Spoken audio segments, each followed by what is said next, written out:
नमस्कार, मैं रचना शर्मा चढ़ती कला टाइम टीवी देख रहे हैं सभी दर्शकों का स्वागत करती हूं। आप देख रहे हैं हरियाणा के समाचार। समाचारों की शुरुआत से पहले एक नजर आज के मुख्य सुर्खियों पर। अवैध बने 500 वर्ग गज तक के मकान होंगे नियमित। सीएम नायब सैनी ने ग्राम पंचायतों में विकास की डेडलाइन की तय। सीएम बोले गलत एस्टीमेट पर होगी सख्त कार्रवाई। हरियाणा के किसानों के खातों में ट्रांसफर हुए 544 करोड़ रुपए। 7,20,025.68 मीट्रिक टन धान की हुई खरीद। खाद्य एवं नागरिक आपूर्ति विभाग ने की सबसे अधिक खरीद। हरियाणा में सरकारी केसों में अब नहीं मिलेगी तारीख पर तारीख। 120 दिनों में फैसला लेना होगा अनिवार्य। हरियाणा सरकार ने मुकदमों की मंजूरी प्रक्रिया में किया बड़ा बदलाव।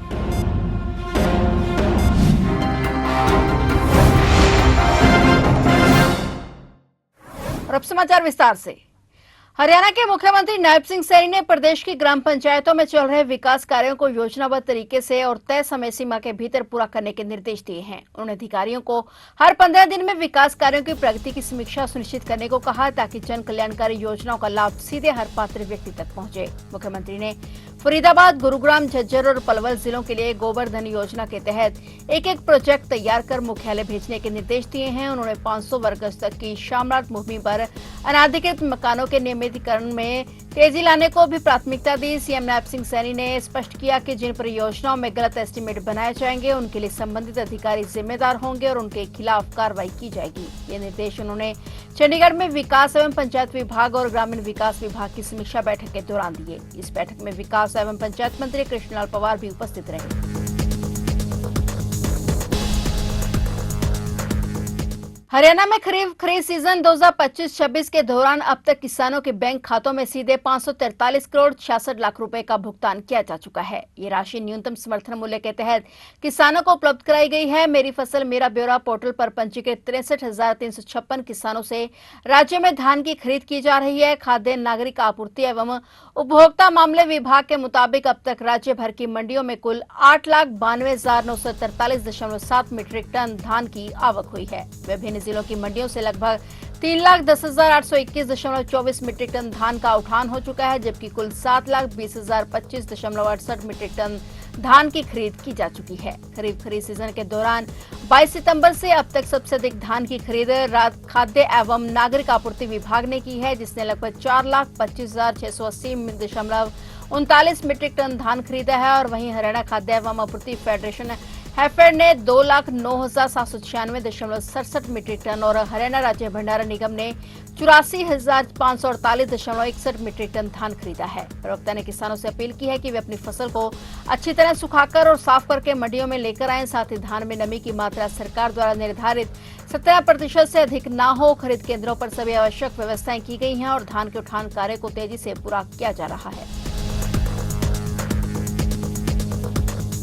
हरियाणा सरकार ने सरकारी कर्मचारियों, अधिकारियों और जनप्रतिनिधियों के खिलाफ मुकदमों की मंजूरी प्रक्रिया में बड़ा बदलाव किया है। नई अधिसूचना के मुताबिक अब सरकार को किसी भी अभियोजन अनुमति के अनुरोध पर 120 दिनों के भीतर हाँ या ना में निर्णय देना अनिवार्य होगा। यदि निर्धारित समय में कोई फैसला नहीं लिया जाता तो मंजूरी स्वीकृत मानी जाएगी और यह प्रावधान भारतीय नागरिक सुरक्षा संहिता 2023 की धारा 218(1) के तहत लागू किया गया है। अधिसूचना के मुताबिक यह नियम भ्रष्टाचार और अन्य सरकारी दुराचार से जुड़े मामलों की जाँच को तेज करने के उद्देश्य से लाया गया है। अब पुलिस या जांच एजेंसियों द्वारा भेजे गए अभियोजन अनुरोधों पर सरकार को निश्चित समय सीमा में फैसला लेना होगा। सरकार का मानना है कि यह कदम प्रशासनिक पारदर्शिता बढ़ाएगा और भ्रष्टाचार विरोधी मामलों के निपटारे में तेजी लाएगा। अतीत में कई मामलों में मंजूरी में देरी के कारण जांच और मुकदमे लंबित रह गए थे, जैसे पूर्व मंत्री और अन्य कई मामलों से जुड़े प्रकरणों में हुआ था।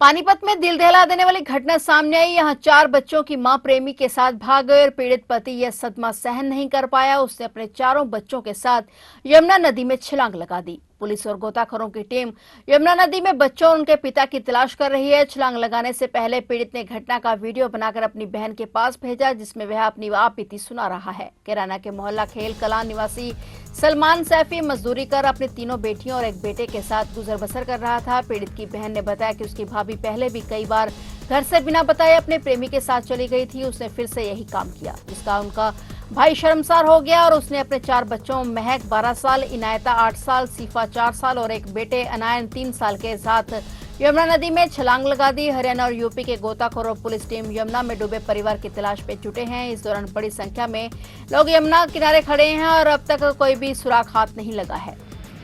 ये एक लड़का है सलमान, लगभग उम्र है 38 वर्ष के आसपास। अपने 4 बच्चों के साथ कल इसने जो है 12:30 पौने 1 के आसपास इसने एक वीडियो बनाई, जिसमें उसने वीडियो में कहते हुए सुना जा रहा है कि इसकी पत्नी कहीं किसी के साथ चली गई है।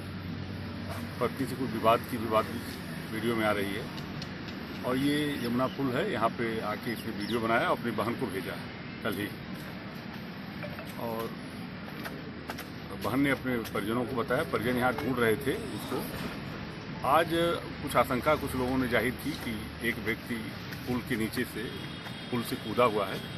अब इसी आशंका पे हमारी टीम आई हुई है। यहाँ कैराना के बहुत सारे लोग आए हुए हैं जो उनको तलाश कर रहे थे, उनके जो परिजन हैं, उनके रिश्तेदार हैं। अब सारे लोग, एक आशंका ये भी है कि जो अपुष्ट सूचना है कि ये पुल से कूदा हुआ है। अब प्राइवेट गोताखोर लगे हुए हैं, पीएससी फ्लड कंपनी की जानकारी हम लोग को हुई है, तो फ्लड कंपनी हम लोग मंगवा रहे हैं। अब उसको खुजवाने का प्रयास कर रहे हैं कि अगर डूबा है तो उसकी बॉडी कहीं मुझे मिलनी चाहिए। फतेहाबाद जिले में गांव गोरखपुर में डूमा पुल के पास सिद्धमुख ब्रांच नहर टूट गई। नहर में करीब 40 फुट से ज्यादा चौड़ी दरार आ गई। इस कारण करीब 1000 एकड़ फसल पानी में भर गई और वह करीब कई ढानियों के चारों ओर से 4 से 5 फुट जल भराव हो गया और यहां रहने वाले परिवार ढानियों में ही कैद होकर रह गए। रात में ही किसानों ने अपने स्तर पर नहर को बांधने का काम शुरू किया और इसके बाद सिंचाई विभाग के अधिकारी मौके पर पहुंचे। आसपास के गांवों के किसानों को भी सूचना दी गई और फिर गोरखपुर के साथ साथ खजूरी जाटी और गांव कुम्हारिया के भी काफी किसान मौके पर पहुंचे। सिंचाई विभाग के अधिकारियों ने पीछे से नहर में पानी बंद करवाने के प्रयास किए। सुबह 3 बजे पीछे से पानी बंद हुआ और कड़ी मुशक्कत के बावजूद 8 घंटे बाद भी नहर को बांधा नहीं जा सका। फिलहाल सभी अलग अलग तरीके से नहर को बांधने का काम कर रहे हैं।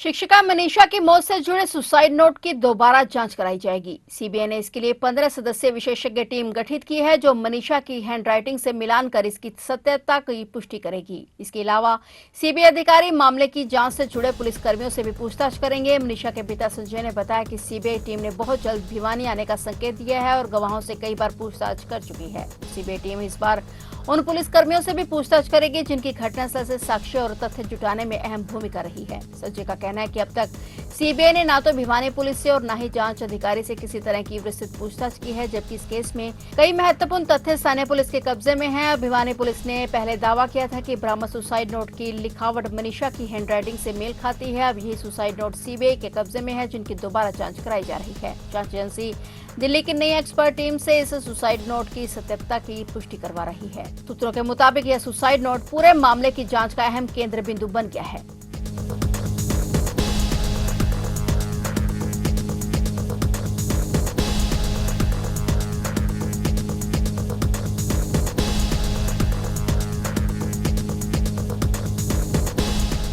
यमुनानगर जिले में हैरान करने वाला मामला सामने आया है, जहां अब अधेड़ उम्र की महिलाएं भी नशा बेचने में थोड़ा सा भी संकोच नहीं कर रही हैं। ताजा मामला यमुनानगर जिले के बलौली गांव का है, जहां करीब 55 साल की महिला नशे के 720 ट्रामाडोल कैप्सूल बेच रही थी। एंटी नार्कोटिक सेल की टीम ने उसे नशीले कैप्सूल के साथ पकड़ा है। वह साल 2022 में भी नशे का कारोबार करती पकड़ी गई थी, जिसके बाद वह जमानत पर थी। पुलिस को सूचना मिली कि गांव में एक महिला प्रतिबंधित दवाइयों की सप्लाई कर रही है। सूचना पर दबिश देकर महिला सुनीता को गिरफ्तार किया गया। मौके पर ड्यूटी मजिस्ट्रेट डीएसपी बिलासपुर को भी बुलाया गया और उनके सामने तलाशी ली गई, जिनमें 720 ट्रामाडोल कैप्सूल बरामद किए गए। पुलिस ने ड्रग कंट्रोलर विभाग को भी मौके पर बुलाकर कैप्सूल की जांच करवाई, तो उन्होंने भी पुष्टि की कि ये दवाइयां प्रतिबंधित श्रेणी में आती हैं। आरोपी महिला कोई वैध दस्तावेज या लाइसेंस पेश नहीं कर सकी। महिला के खिलाफ एनडीपीएस एक्ट के तहत केस दर्ज कर कोर्ट में पेश किया गया, जहां उसे न्यायिक हिरासत में भेज दिया गया। जांच अधिकारी ने कहा कि जिले में नशे के कारोबार को पूरी तरह से समाप्त करने के लिए अभियान जारी रहेगा और जो भी इस अवैध कारोबार में लिप्त पाया जाएगा उसके खिलाफ कड़ी कार्रवाई की जाएगी।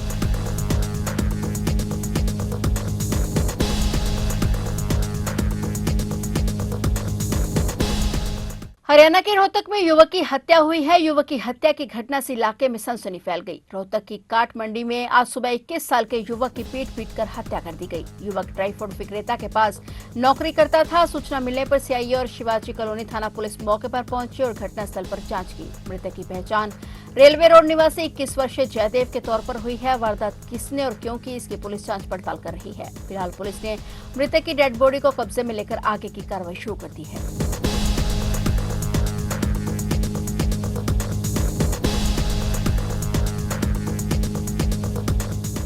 हरियाणा सहित पूरे उत्तर भारत में मौसम ने करवट ले ली है। आज रविवार से पश्चिमी विक्षोभ की एंट्री हो गई है, जिसके चलते हरियाणा में बारिश का सिलसिला शुरू होने वाला है। मौसम विभाग के मुताबिक 5 और 6 अक्टूबर को पूरे हरियाणा में बारिश की संभावना है, जबकि 7 अक्टूबर को अधिकतर इलाकों में बारिश होगी। इसके बाद 8 अक्टूबर से हवाओं की दिशा बदलकर उत्तर पश्चिम हो जाएगी, जिससे मौसम में और ठंडक बढ़ेगी। भारतीय मौसम विभाग की रिपोर्ट के मुताबिक इस साल हरियाणा में सामान्य से 33% अधिक बारिश रिकॉर्ड की गई है और इस बार मानसून पूरी तरह मेहरबान रहा। किसी भी जिले में बारिश की कमी दर्ज नहीं हुई। 6 जिलों में अत्यधिक, 9 जिलों में अधिक और 7 जिलों में सामान्य वर्षा देखने को मिली है। वहीं अब 8 अक्टूबर से पहाड़ों से चलने वाली उत्तर पश्चिमी हवाएं मैदानों की ओर रुख करेंगी और इसका सीधा असर तापमान पर पड़ेगा और नमी बढ़ने से सुबह और रात के समय हल्की ठंडक महसूस होगी।